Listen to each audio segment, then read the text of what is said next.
Ever wondered why two people can do the same exact exercise, but one will feel it in their quads and one will feel it in their glutes? Yeah, that's a really good question, and guess what? We're about to break it all down right now. When we're looking at these two muscles in the sagittal plane actions, the quad passes over the front of your hip as well as the front of your knee, allowing it the capability to do hip flexion as well as knee extension. While with your glutes, they pass over your hip in the back so it can do hip extension. Well, why is this important? I'm so glad you asked. So let's use the stride stance split squat as our exercise for today. When you're trying to find what muscles are actually working in your exercise, you're gonna wanna follow the concentric phases because that's where you're gonna see what the muscles are doing in their natural designed action. But we're gonna actually start at the bottom of the movement with our hips and knees flexed or in that bent position, and then we're gonna rise all the way back up to the top with our knees and hips extended or in that straight position. When we follow the movement in this specific pattern, we can see that both the quads and glutes are working because we're needing both hip and knee extension, which means that we're going to be using both the quad and the glutes in order to perform this exercise. This is kind of part one, explaining exactly how two people can use the same exercise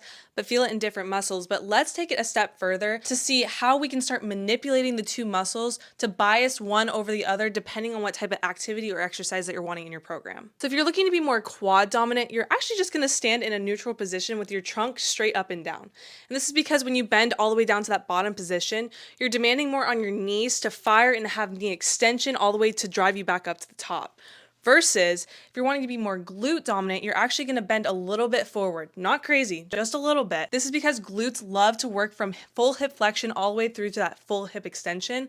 So if you're leaning forward a little bit, you have to drive more from your glutes in order to go all the way back up to the top for that max hip extension. This is why sometimes you'll see influencers online saying that for any type of Bulgarians or eccentric step downs or any type of exercise that's more booty dominant, they're going to be bending down with a trunk flexion or that forward tilt just ever so slightly as they're going down in their movements and coming back up to the top. So give both variations a try in your next leg day and let me know if you can feel a difference between the two techniques. Bye.